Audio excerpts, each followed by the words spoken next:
you're looking at pass percentages, and the percentage was really low in California, I think, but in Kansas it was like 75 or 80%. And they said, well, what's the chance of you passing the CPA exam? And I said, well, the pass rate first time is 8% for the CPA exam. Yeah, when I took it, there were 32 of us that passed out of 247, I think. Goodness. Yeah, it was brutal. But anyway, luck won out. Hey, I didn't want to know whether I passed by a hair or a mile. I know. It's 2 o'clock. Let's get started. We're going to hear the budget hearing on the courts. Good afternoon. Good afternoon. I am Evelyn Wilson. I'm Chief Judge of the 3rd Judicial District, and I have with me today Lee Dawn Welch, our Court Administrator, Sarah Mays, our Chief Court Services Officer, Angie Callahan, Clerk of the District Court, and Stephanie Teal, Chief of our IT, and Amanda Wilson, our Drug Court Coordinator. Our district court budget is derived from 2 primary sources: the state of Kansas through the Kansas Supreme Court's Office of Judicial Administration, and Shawnee County through the Shawnee County Commission. Funds from the state go almost exclusively toward our personnel, though not all of our personnel. Our court has 10 Shawnee County employees, 1 full-time staff attorney, 2 full-time members of our IT team, 1 intermittent interpreter, and 6 part-time law clerks. Our court is a busy one. Once again, Shawnee County has the highest caseload per district judge in the state of Kansas. After my remarks, you'll hear from Lee Dawn Welch, our court administrator, who will discuss court operations, budget specifics, and our capital outlay requests. I will simply give you some insights from a judicial perspective. As I said, our court is very busy. Some of our rulings affect the law of the entire state, some where minors' possession of drug paraphernalia. Having so many agencies headquartered in Shawnee County, we have the lion's share of the judicial reviews of agency actions. Each case is important, of course, to the parties affected. We had more than 37,000 cases filed last year in Shawnee County District Court. Court renovations. We must be effective and efficient, or we will be overwhelmed. Accessible courtrooms and technology are critical for the work of the courts. These things require constant attention and, as you know, a lot of money. Cyclical maintenance is always ongoing. We have an ever-present need for a jury assembly room. The longer potential jurors are required to mingle more or less in the 4th floor hallway, the longer we tempt fate that will result in mistrial or injury to the public, witnesses, and litigants. And we don't want that. And I know that every year you hear me request that, and I do think that it remains something that is one of our highest needs and would be most useful to us. We have, of course, increasing costs, as you know, and I'm sure that's not unique. Everything now costs more than it did in 2010, which is, I believe, we've had a flat budget since that time. In probate cases, which is my current assignment, fees range from $225 to $400 per hour now for privately retained counsel. BIDS, the Board of Indigent Defense Services, pays now $80 an hour for their felony criminal defense and appellate services for attorneys. We have a committee at this time dedicated to look at what Shawnee County pays, and we understand and are looking at that to be in our budget. We want to look to see what our budget will allow, but I'll tell you now that may be a request that we make next year for an increase in our budget so that we can keep up, because as openings come, we don't have very many applicants, and I think Lee Dawn is going to mention too later on just how much of a challenge that has been. Much of our time is spent on training, and I got my recent figures because, of course, the most people that come in that need to be trained are in the clerk's office. And while initially we think, well, that's really not a county issue, that's a state issue because they pay the clerks, it's a county issue insofar as it's a time requirement, and time is a resource too. Because what happens is that it takes time for judges, technology, and staff. It was recently estimated that at least 20% of the overall time in the clerk's office is spent on training, and that one supervisor has recently spent 50 to 70% of her time in the last 6 months in training people to do the job that is required in that division, in that section of the clerk's office. Since eFlex, or e-filing, was implemented in 2014, we've had 50 new employees in that office.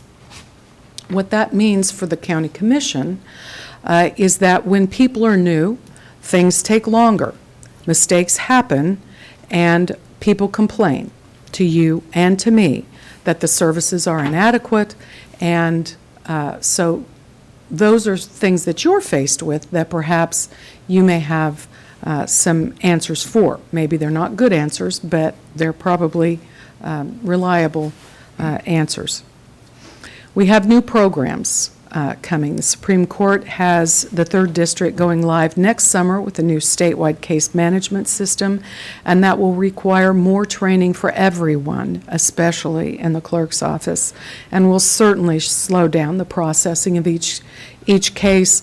And so I expect that when that happens, people will take it out on the lowest common denominator, which is the people that they deal with, even though the people they deal with probably can't do anything about it. We do appreciate the many ways that you, the commissioners, have communicated with us and worked with us. Lee Dawn and I, along with our staff and judges, have worked diligently to be good stewards of the resources with which you have entrusted us. One thing I want to mention especially is that I have been very proud of the 3rd Judicial District Court in that recently we have had, Mark Brown is retiring effective tomorrow, and one of the candidates who applied for judge and is going up to the governor as one of the 3 choices who will be named as judge is disabled. He's in a wheelchair. And because of what you have allowed us to do in upgrading our one large courtroom and one small courtroom to be ADA compliant, we're ready if that person is named as judge, and we will have to buy the remaining mechanisms that would allow that little elevator to go up and take him on the bench. But I've told many people I'm very proud of our court, of what you enabled us to do in that. Thank you again for what you have done for the judiciary over the years. I appreciate your good, open communication and the courtesies you and your staff have always shown to us. I trust we have shown the same high regard for you and your goals as well.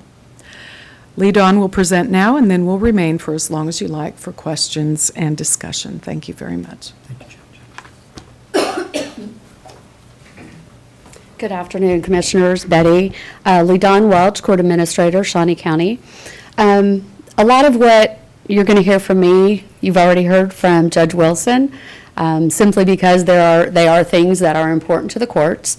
At any time, if you have questions, please stop me and we will address your questions. We want to talk about what is important to you, so there we go. We are going to start with some of the highlights of what we have done, or what has been done before my arrival in 2018 and thus far in 2019. We have completed renovation of 2 courtrooms, 2 small non-jury courtrooms. Courtroom 311, which is our duty judge courtroom, where Judge Judgeyres is located currently, and room 300, which is where Judge Ludke is currently situated. Both of those courtrooms include the latest high-tech equipment that is present in our other 4 courtrooms that have been upgraded electronically. We did use capital outlay funds from 2018 for those projects, and the original contract came in at $337,000. The GMP on the final contract came in at $224, something like that. Overall, we were almost $25,000 under the GMP upon completion. We did request to repurpose some of those non-allocated contingency funds in that contract, and as well as a small amount out of our own budget to complete bench modifications in all of the 16 courtrooms with the exception of 1. A little later in the presentation, we'll have some photos of what those bench modifications are. Basically, it allowed, we had a shelf built underneath the bench and a cutout on the bench so that the monitors could be dropped down so the judge could easily see over the monitors and not be hindered by the computer screens on the bench. We continue to work with a therapy dog program. We've also begun having those handlers bring their therapy dogs through the court offices. It's amazing what a dog does for employee morale. They do that without charge. We simply let them know when we have dockets. Typically, they're present for all of our juvenile and child in need of care dockets. They've also appeared for some of our domestic dockets. They have offered, if the need arises, to also appear with witnesses who are testifying if that becomes a need. We have special project funds set aside from our court budget for the last few years to fund the cyclical maintenance. Right now, we're looking at Divisions 4, 7, and 8 for carpet and paint. Division 7 is Judge Tice's current courtroom, so we're going to try and get that all carpeted and painted between his exit at the end of July and our new judge's investiture, whenever that might be, later this fall. We've started on a North Annex project. Right now, the court records, which are primarily clerk of the court records as well as court reporter notes and exhibits, are in a very large room that's not secure. It is secure from the inside of the annex, but the garage door rolls up and then the records are right inside the garage door. So we've been given access to a secure room at the North Annex, and we will be putting shelving and having staff sort through inventory and then move all those records into a secure location so the county will have more access to their space, and then we will also ensure that our records are secured. Our drug court continues very successfully. If there are any specific questions about drug court, Sarah and Amanda are both present and would be happy to help answer any of those questions. We'll talk a little bit more about that down the road. The court's budget, as requested, is $2,390,722, which is a flat budget over 2019. This is also the flat budget that we've had since we believe 2010. We do have obviously increasing costs of attorney fees, technology, and jury trials, but we've managed to maintain the flat budget and not exceed our budget. Because we're requesting a flat budget, I'm not going to spend a lot of time talking about line items and how they're relative to others. What we did this year was to shuffle some numbers so that it's a more accurate and true representation of how our courts are spending the taxpayer dollars. We typically try to be very frugal with our spending throughout the course of the year. And if we have money left at the end of the year, that's when we would try to do things such as courtroom upgrades, furniture replacement, et cetera. One of our biggest expenditures is contract attorneys. We spend over 1/3 of our budget on legal fees. We currently have 24 contracts. We pay our attorneys monthly. As you can see, we have a varying contract amounts. We have 18 at $3,100. The types of cases those individuals take on are misdemeanor criminal, traffic, guardian ad litem, juvenile offender, as well as parents, attorneys in the juvenile cases. Our $1,500 a month contracts are typically child support contempt contracts, and then our care and treatment contracts are $675 a month. We have created an attorney compensation committee, which consists of Judge Wilson, Judge Ledke, myself, and Carol Ruth Bonebrake, to look at ways to address our expenditures on attorneys. These fees don't cover all of our attorney fees. We have conflict cases that come in that we have to pay outside the contracts. Our appeals are outside the contracts, as well as sexually violent predators. Those are all very expensive cases to defend, but that's part of our duty, is to ensure that everyone is properly defended. We currently pay $62 an hour for outside attorneys. The bids rate is currently $80 per hour. I was at a meeting this week with other court administrators from across the state, and the other urban courts all paid $80 an hour using the bids caps. The Board of Indigent Defense Services has a chart that lists caps for the type of case it is and whether it's a plea, a trial, a jury trial, et cetera. As Judge Wilson said, we have had difficulty in attracting attorneys to fill contracts. Most of our attorneys are long-term contract holders. We recently had an opening for a guardian ad litem attorney, and we had two qualified applicants for that position. On the day of the actual interviews, 2 others had just that week retained their certification or qualifications to successfully fill those contracts. So it's a very difficult problem we have. This committee is going to look at different ways we can address that, increasing the price per hour and reducing the number of contracts. This is seen as a part-time job for these attorneys. If we could compensate it so it was more of a full-time job, perhaps we would get more people interested. We don't know, so we're going to do some studying and look at that and see what we can come up with. As Judge Wilson said, we do have a number of Shawnee County employees on our staff. George Fluke and Jared Hedges are full-time employees in our IT department. Carol Ruth Bonebrake is our staff attorney, who also serves as mentor and trainer for our 6 temporary law clerk positions. And then we have 1 intermittent interpreter position, Susanna Valdivinos. Carol Ruth has become a very integral part of our team.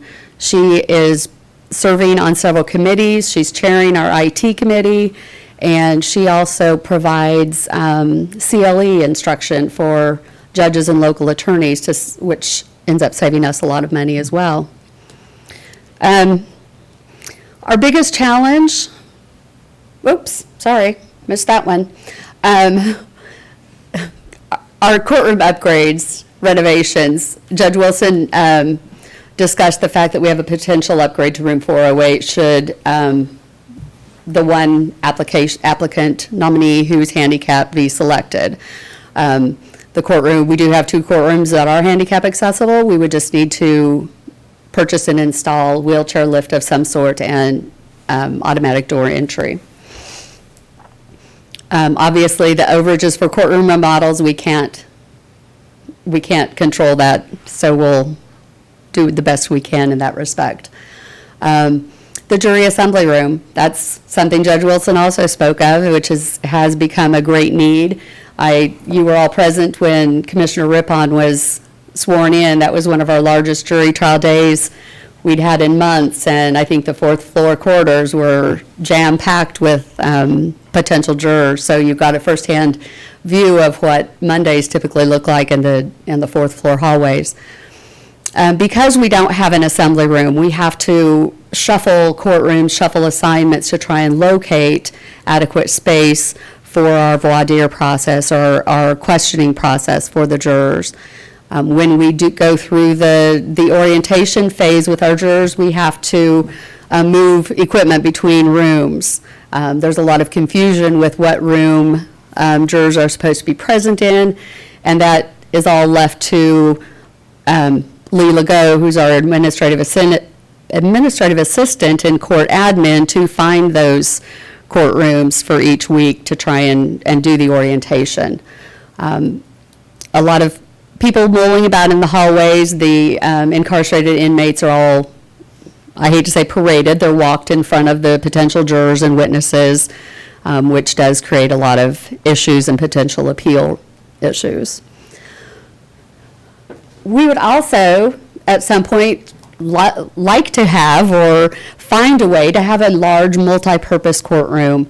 Right now, we have several large jury courtrooms, but they're all very limited in seating capacity.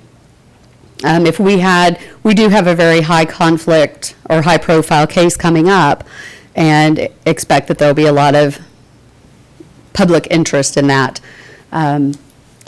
The ability to have a large courtroom that could be used for voir dire or any other need would take a great deal of stress off of our administrative assistant. What's showing here is the list of cases that we have to find courtrooms for every day. These cases actually vary from courtroom to courtroom on a weekly basis. And so we have to find houses, if you will, for those hearings each week.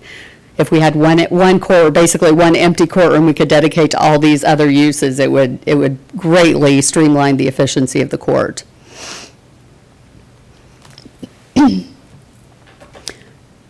During the last of 2018, we had funding left over in our 2018 budget and purchased the last of the courtroom furniture upgrades for all 16 divisions.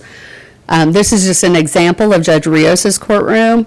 All of the courtrooms have new counsel tables, new counsel seating, as well as new jury seating. This is a view of the new jury box seating in Judgeyres' courtroom. In our small courtrooms, we still have 3 remaining courtrooms that have not been upgraded. They were designed when the courthouse was built or shortly thereafter. They're limited workspace. There's no space allocated for clerks and court reporters to be in the courtroom with the judge. They're very inefficient, and the areas in front of the bench, what we refer to as the well area, are often cluttered, if you will, with a desk for the clerk, a desk for the court reporter, a podium, etc. None of these courtrooms have the technology equipment aside from court recording. So if we need to show a video or photos for a jury trial, we have to bring equipment in and out. These courtrooms also lack physical security for the judges. This is one of our most recent renovations. This was Judgeyres' courtroom, and this was after the renovation. We used the bench design that was in Judge Wilson's courtroom as a model for both Judgeyres' courtroom and Judge Ledke's. This was, unfortunately, we couldn't find a before picture of Judgeyres' courtroom. So here's a picture of Judge Ledke's courtroom, both before and after the renovations. As you can see, the bench area there's adequate space there for both a clerk and a court reporter, as well as the judge, and that's considered a small courtroom. So it's made a lot more efficient use of the space that we have available. This is an example of the bench modifications that I spoke about. There were 2 courtrooms that had, because their benches were angular in the corner of the room, we had to have a single monitor modification instead of the dual monitor modifications. So, and the judges have all raved that these have been a great addition to the courtrooms. There's only one courtroom, which is Division 22, Lori Yocker's courtroom. The way her bench is designed, we couldn't cut a hole in it. It was too narrow on the surface. So all of the courtrooms, with the exception of one, have the bench modification. One of the other things we have no control over is our juries. Here's a brief comparison, if you will, on our jury trials from 2018 and thus far in 2019. As you can see, I'm not going to read all that to you. As you can see, we're on track to exceed our expenses for jury trials for 2019. July 1st, the state increased the mileage rate to 58 cents a mile, so that's only going to compound our expenses as far as juries go. We are looking at an upgrade to our present jury management system, which is a web-based system. It would allow jurors to email the jury coordinator directly from a link on the website to request continuances, report disqualifications such as non-residents of Shawnee County, criminal history, breastfeeding mothers, et cetera. There are a number of qualifications that jurors can self-disqualify, if you will. We can allow some electronic forms of check-in. And right now what we do is we have a phone message that we update on a nightly basis, and we also update the website nightly. So this would allow the jurors to go one simple place and everything would be completed online. If you notice from the previous slide, we spend a lot of money on jurors that don't actually show up. We send out those summonses not knowing whether they're actually good addresses or not. We take a lot of care and a lot of time to prevent that, and we've actually brought that number down, but it's still a lot of money spent to bad addresses and DMV not updating their system quite as regularly as the county clerk does. So we end up sending a lot of mail out that doesn't need to go out. We do have a high-profile trial coming up in September. OJA appointed Senior Judge Robert Fairchild, who is from Douglas County, to cover this. Fortunately for us, it's a cost to OJA, not to Shawnee County. We are expecting 400 to 600 jurors to be present for the jury selection phase, which they're expecting to take up to 2 weeks, if not longer. The trial itself is scheduled to last 4 to 6 weeks right now. We have absolutely no way of knowing what this trial will end up costing us. Best guess that we've come up with, or it could be close to $250,000, and we have no idea. We have no idea. I just want that to be on your radar to know that there is a horrible expense coming. We can hope between now and then there's a plea deal, but I don't think it's going to go away. Court technology is a huge expense. That's another one of those expenses that we have to face that keeps increasing. I was at a conference this week, and one of the speakers pointed out that we're all in technology business. Regardless of what your business is, what you do for a living, you're in the technology business. 6 of our 16 courtrooms have been upgraded to what we consider high-tech standards. They have digital evidence presentation systems. They've all got electronic court reporting or recording, video conferencing capabilities, et cetera. So they are extremely high tech, and we have developed a system with Stephanie has set us up with a system, I should say, that allows the judge to control everything from an electronic standpoint with one device in the courtroom from the bench, and that's been an amazing addition to the courtrooms. One of the things that has really been helpful to us, and especially to Judge Wilson, is a system set up by our IT department that allows for care and treatment cases to be processed electronically after hours. Saves a lot of time, saves a lot of energy and a lot of headaches. not having to have people show up at your doorstep at 3 a.m. and need documentation signed.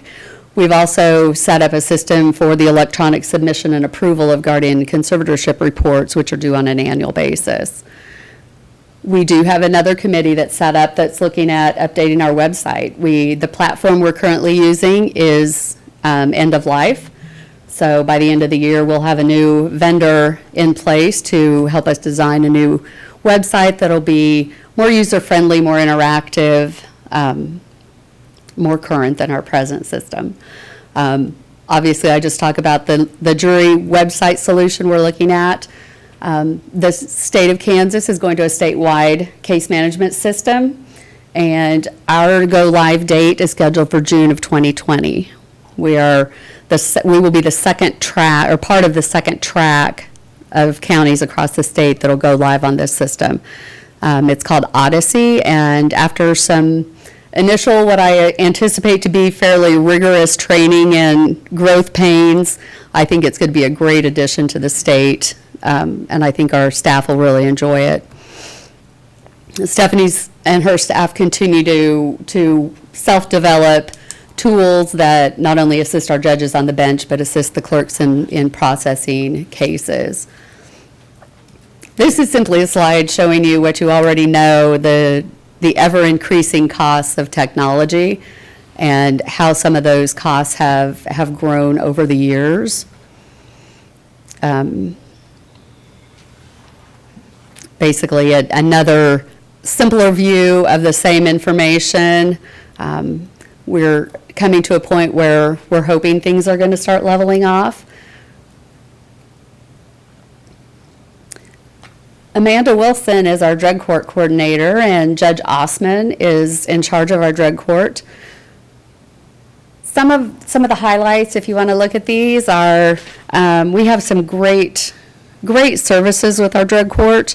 Very successful in terms of getting people off of drugs, at least hopefully permanently, but at least on a temporary basis, keep them from reoffending, and getting the mental health screenings and treatment that they need to overcome their addictions.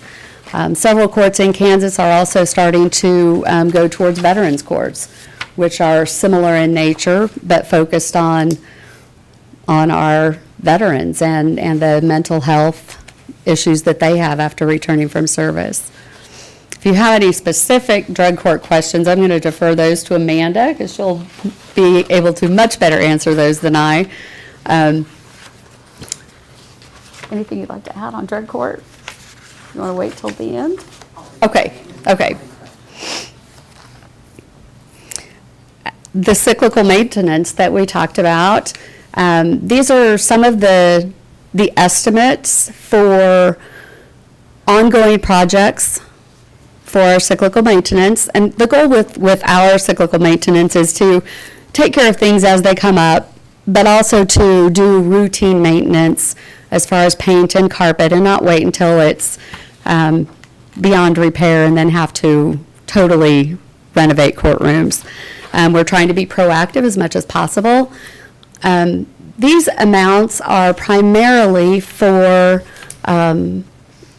installation and labor services. The carpet has previously been paid for and is sitting in a warehouse in Topeka, waiting for us to get it installed. And we do have special project funds that are sitting out there that Betty and her staff are waiting anxiously for us to get rid of. I know Cassie gets really excited when we spend down one of those accounts. She's like, yay, another one gone. So a lot of that is already money set aside or product set aside, just waiting for us to get it installed. If you don't have any questions thus far, we're going to jump into capital improvement projects. So part of the presentation was the 5-year plan for capital improvement projects for 2020 through 2024. Hopefully no one's digging during our capital improvement projects.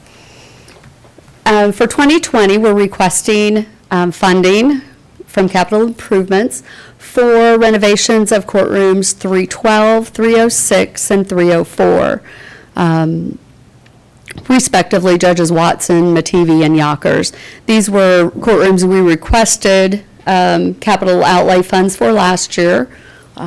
We graciously got 2 courtrooms funded last year, and so now we're working on the next 3. These 3 courtrooms have the same issues that the last 2 courtrooms did, and those are the same issues we talked about, or I spoke of a little bit ago. They're small, non-jury courtrooms. They're outdated in function and design. They're not efficiently laid out for today's technology and the needs of the courts today. They don't have the high-tech features, and they also lack security for our judges. This is a typical example of one of our small courtrooms. This was actually Judge Ledke's courtroom before he was renovated. Obviously, this is Judge Wilson's courtroom. It's one of the newest that have been renovated. Judge Watson's courtroom, room 312, we do have bids for all of the completion of this courtroom. The total project cost is $154,972.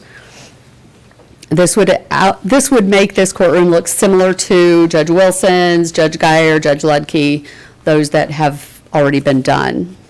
A lot of the costs for these courtrooms are static. The SciTech bids are the same for the courtrooms as well as the podium bids. The KBS, and which also includes the Trina HL services, those vary from courtroom to courtroom based upon the actual needs of that courtroom and the dimensions, et cetera. This is a picture of Judge Mateve's courtroom. The bid on this one is just a little bit higher at almost $159,000. And Judge Judgeyres' courtroom, which is the highest of the 3, and it's also in the worst shape.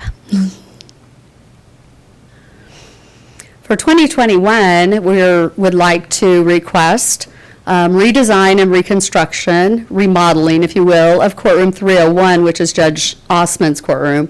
This is a large jury courtroom.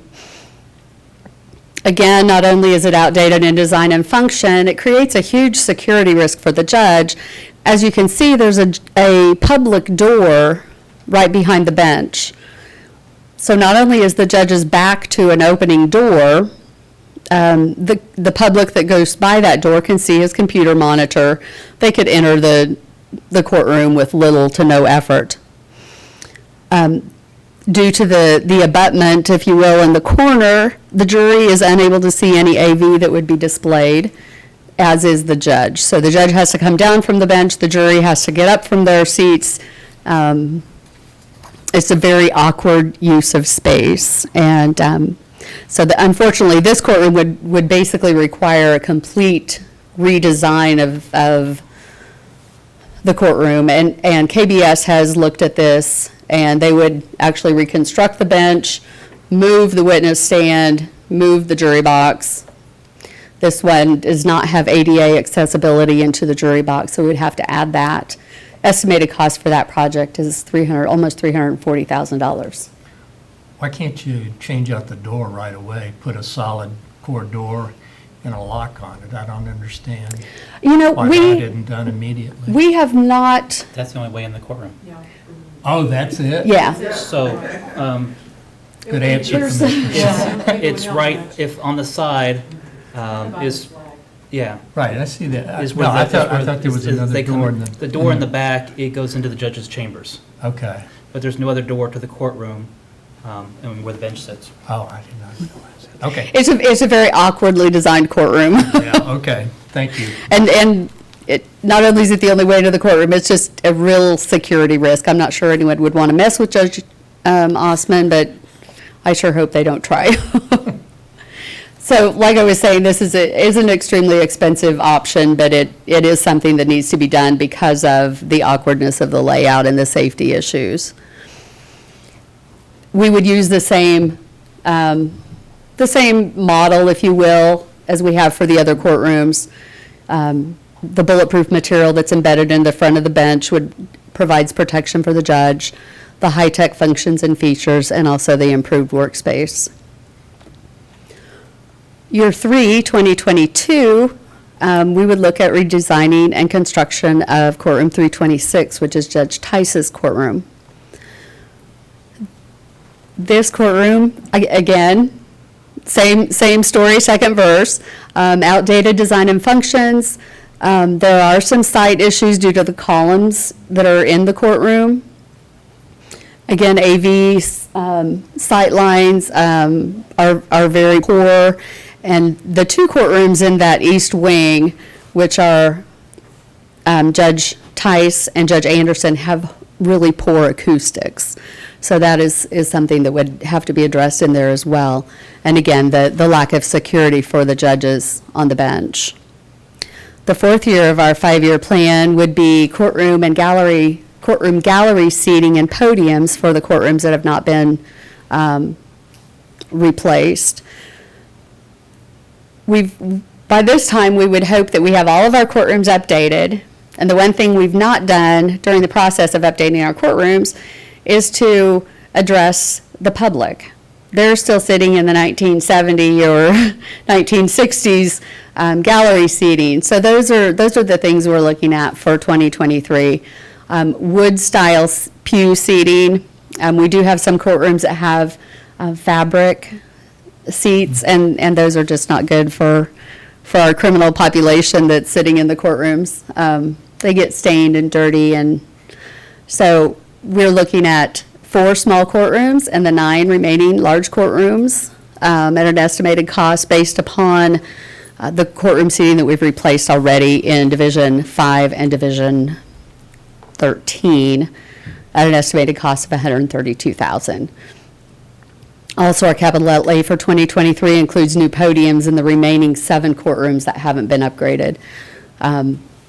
Those podiums are kind of like a command center. They house all the embedded technology for the courtroom, and it simply increases the technological aspects of the courtroom and trial presentation. And right now, those podiums are running about $3,500 a piece. And the last of our 5-year plans is technology upgrades for the 4 remaining courtrooms, 309, 409, 407, and 402. Again, the technology upgrades would allow audio-visual presentation, digital evidence presentation, video conferencing, and the single sign-app controlled device from the bench. Right now, those costs are running about $40,000 a piece. Any questions? Commissioner Rippon? I don't have any at this time. Okay. Commissioner Cook, I know you do. Man, I thought you were going to go first, so I wouldn't steal any thunder. I've been accused of that every time. That's why I chose him. I know. Why don't you go, Commissioner? Well, you were talking about address data for the jury selection. Mm-hmm. That's through DMV. We do get, we can get our address, our database information from 2 sources. Oh. We get from the county clerk, from voter registration records, Oh. and also from Department of Motor Vehicles for driver's license lists. Oh, And we okay. use two lists simply because people say, fine, I won't vote, so I don't have to serve as a juror. DMV only updates their records about every 5 years, so we get a lot of decedents that come on our list. We get a lot of people who have moved out of county, not only out of state. And what we found with our jury database, which we're working on, is if Bob R. Archer has an address of 123 West Elm, and Bob Archer has an address of 123 East Elm, it's going to send two summonses. Yeah. If you have any variance in your address whatsoever, it's going to send you, it's going to pull your name back again. So we find we have a lot of people that are getting multiple summonses when they really shouldn't. So we're working with our programmer to see how they can narrow that down a little bit. But the company that we use to print and mail our summonses, they do what they call a scrub. So we send them an electronic file, and before they print out the summonses and send them out, They compare those names to National Change of Registry address, or National Change of Address Registry. And then they also run it through the postal department to make sure that the addresses that we have on our database are valid. Okay, thank you. I did have one question on drug court. Well, it may turn out to be two questions, I don't know. How many annual participants do we have in the drug court program? How many current participants? Yes. Right now, we have 22 active participants. How many on an annual basis would process through drug court? We began the new drug court model just last August, 2018. Okay. And right now, due to our budget and treatment expenses, we are limiting, I just say we have 22, and we're attempting to limit right now the current participants to 20. As I said, we're currently over 2. So it's hard to project how many this year total we will end up having, as people, may not succeed, may be discharged, may leave the program, or we have a couple coming up that may graduate in the next month. I anticipate a total of probably 40, 45 for the year. Okay. And that's pretty typical? From my understanding, while I'm new to the drug court program Okay. from just last year, I've been with court services for 18 years. Right. It seems like it's been fairly standard through the years since it began in 2002. Okay. But it's limited, there's a cap due to treatment Would you- costs. Due to treatment costs. I'm sorry, would you? Sorry. No, Excuse me. would- There's a It's cap okay. due to treatment costs, because in our previous drug court program, everybody didn't go to individual treatment, inpatient treatment. Now, just about everybody is going in inpatient treatment, and that's what, how much is inpatient? $3,000 for 28 days. Well, it's $2,800 for a 28-day stay for one participant. And because our new program focuses on the highest risk of drug offenders, most of them are needing it, whereas it was rare in the old diversion program. So we have seen an exponential increase in treatment costs, and we've had to cap the participant numbers. In order to pay for the treatment. So, are we really meeting the needs of the community for drug court? I'm not that familiar with it, so I excuse me. certainly hope so, Because these are the prison people. Yeah, we're continuing to serve about the same amount of people as the prior drug court program did. However, the prior drug court program focused on drug offenders that had a low enough risk factor they qualified for a diversion. Many of these were first-time people to the criminal justice program. The research shows that the change we made to focus on the highest risk drug offenders is what is actually in compliance with best practices, for several reasons, but most importantly, it returns the most benefit to your community. So I do believe we're doing some good. We're serving close to the same amount of people, but we're currently serving the offenders that would otherwise be looking at prison sentences and then coming back out to our communities. We're trying to help the people that are actually costing our communities and court system the most right at this point in time. Okay. May I interject just briefly? Oh, absolutely. Because this is a post-conviction drug court now, the deal is with these people, they have to agree that, they're all presumptive prison. So they're all looking at going to prison if they're not successful with the drug court program, which lasts a long time. And so if these people are successful, and what we're showing is that we have a high percentage of people who are not, who do not reoffend while they're being supervised for 12 to 18 months, then they, at the end of that period of time, they get probation. So they stay out of the prisons where they are fed, clothed, guarded, medicated, and housed at tremendous costs. Rather, they've had this treatment and they're out in the community, hopefully being productive citizens then. Well, I noticed in the slide went by pretty quick, but it looked like really successful. Yes.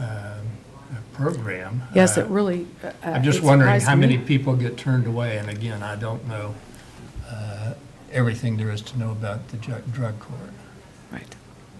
I did want to clarify one thing too. Recently, the attorneys who are not on contracts, monthly contracts, are on hourly rates or ad hoc rates. For example, in guardian cases or probate cases, I may appoint a guardian ad litem for a single purpose or project to see whether this person needs a guardian, for example.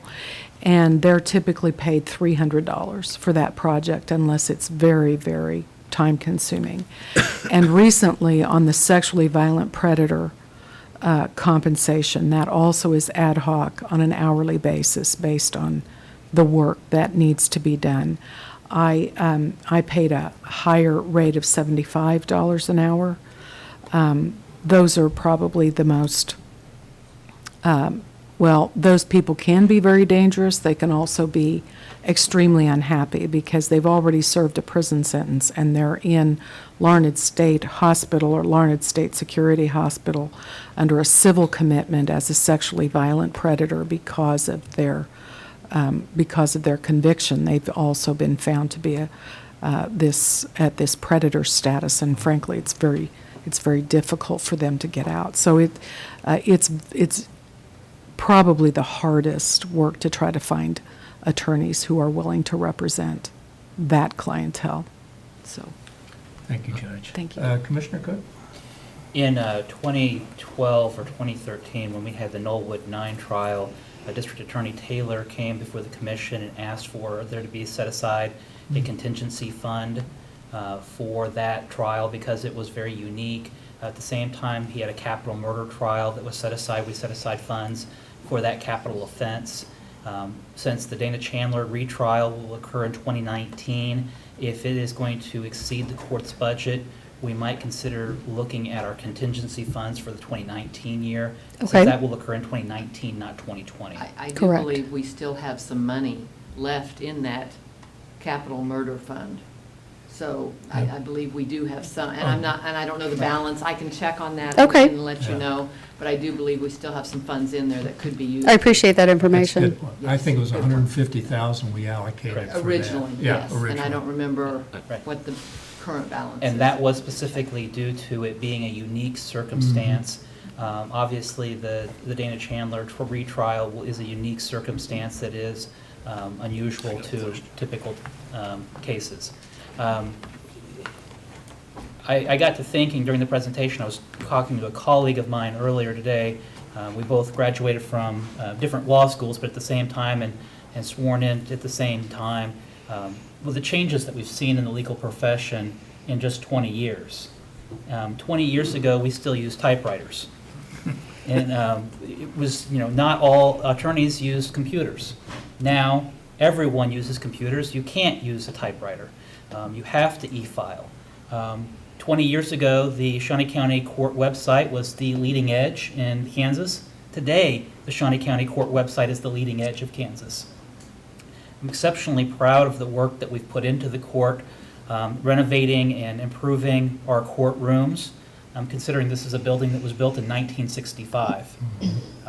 We've tried to update it as best we can. It had gone for many years in neglect. The benches in the hallways, there were many times you were afraid that your client might sit on it and break, or you might sit on it and break. The appearance of the courtroom had that of a bus stop. It lacked real professionalism and decorum of what you would expect from a court. It's hard for you to take the judge seriously if you're in a shabby environment. So we've done a lot of hard work in getting the courtrooms up, given the financial constraints of Shawnee County, that we cannot build a new courthouse. We're dealing with a building that is dated. It has structural deficiencies in that Wi-Fi does not go through concrete very well. We have to adopt and accommodate, and so there's been a lot of accommodation between the commission over the last 7 years and the courts and the improvements. That being said, there's still a lot to be done, and I think that if we continue to take a bite at a time, we will slowly eat the elephant that is Courtroom Innovations. The one thing that I am, it's on my list to complete. It was on my list when I ran for county commission. It's still on my list, is to address court-appointed counsel. Judge Wilson and I have talked about this a number of times. When you were looking at the salary, and Commissioner Archer, as an accountant, you may have done the math very quickly. I had used my calculator because I do math very slowly. The court-appointed counsel is paid $3,100 per month. In 1999, that amount was $2,000 a month. So in 20 years, it has only gone up by $1,100. It is billed or advertised as being a half-time position. Half-time by most accounts means 20 hours or less. Most attorneys are putting in 30 hours or more. Even at 20 hours a week, you're looking at being compensated at $35 an hour. The average practitioner has a billable hourly rate of more than $200, on average between $250 and $275 in Shawnee County. So when you consider the amount that the attorneys are compensated, you might ask, why are attorneys doing it? Many are doing it for passion, to help those that are in need. Many are doing it as they're just starting out in practice, to build a clientele and a base to move. It's guaranteed a salary, and so, but many are doing it out of passion. But we are far below what bids would pay, and when you consider the caseload, our caseload is exceptionally high.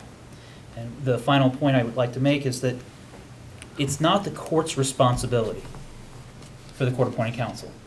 It's the commission's responsibility for court-appointed counsel.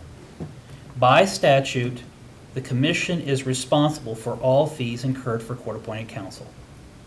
So if we are not adequately compensating our attorneys, over the holiday I went to the Harry Truman Museum and the sign said "Buck stops here," and that's kind of where it is. By statute, it's our responsibility, and so it should be our responsibility to make sure that the courts are able to meet those financial needs.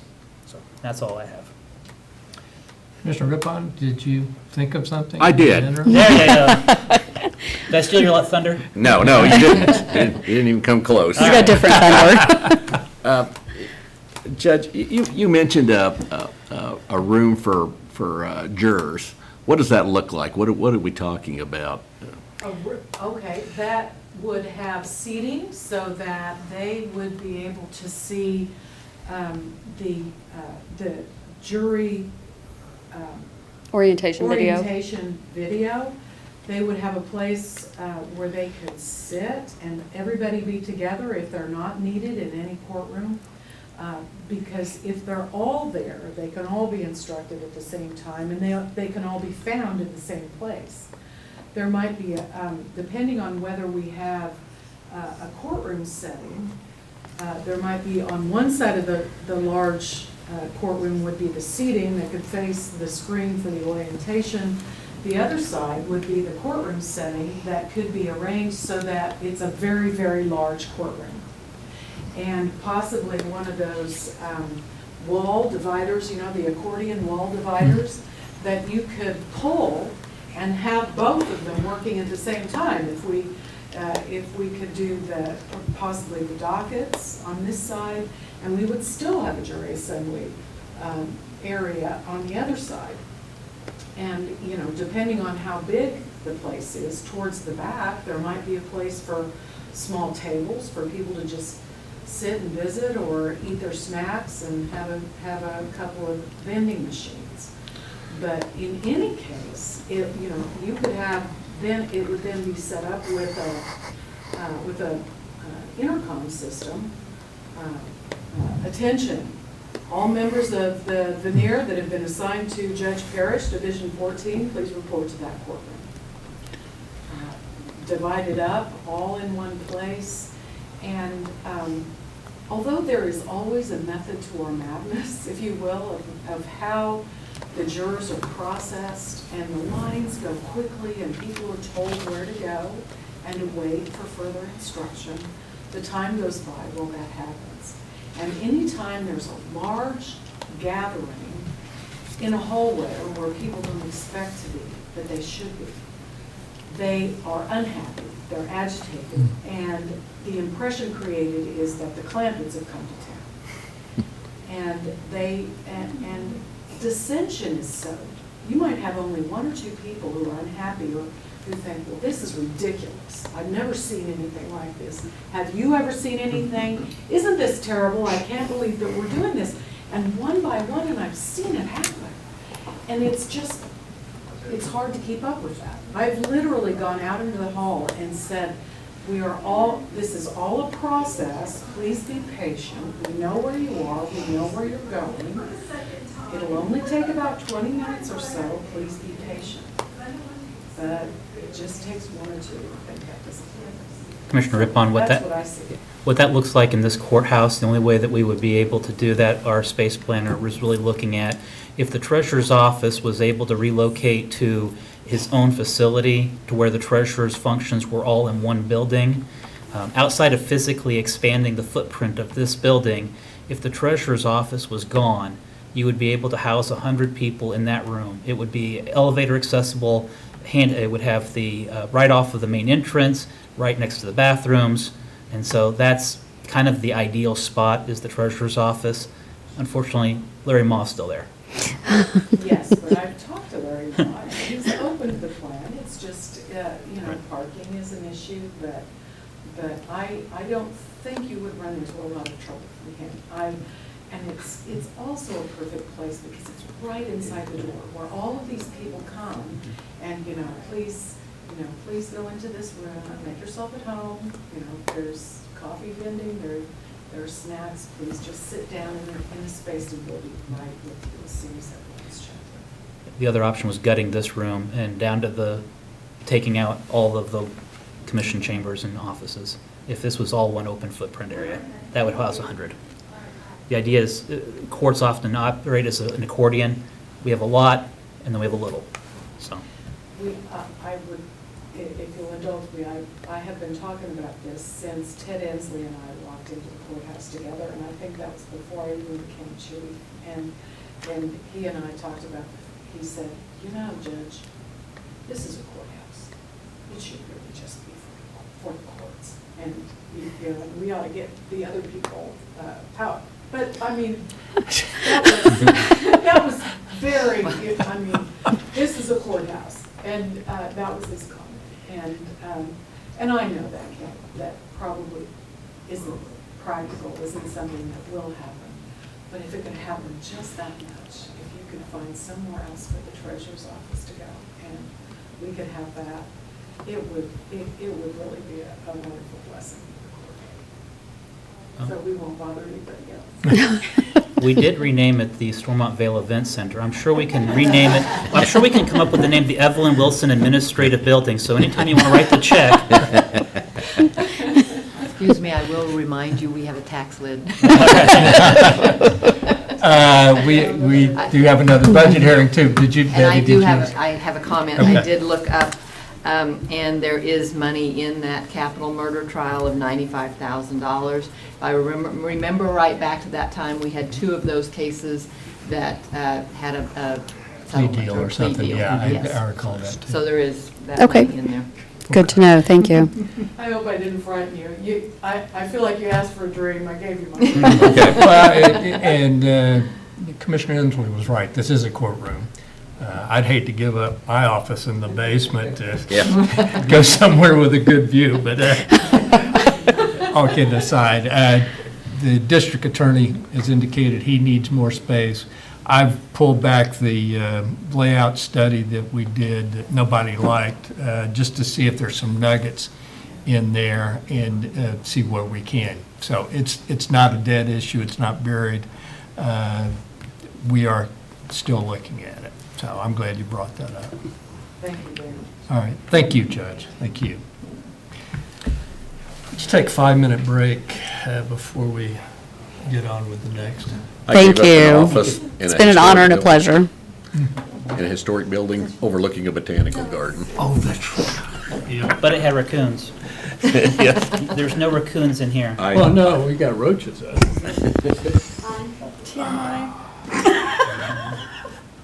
You know these things? You know, the camera might still be running. Had a sheltered life, please don't. I assume that's it. At, Old Prairie Town. I'm sorry? Old Prairie Town. Yeah, at the house. Can't think of the name of the Ward Mead. board meet, yes. Thank you. I just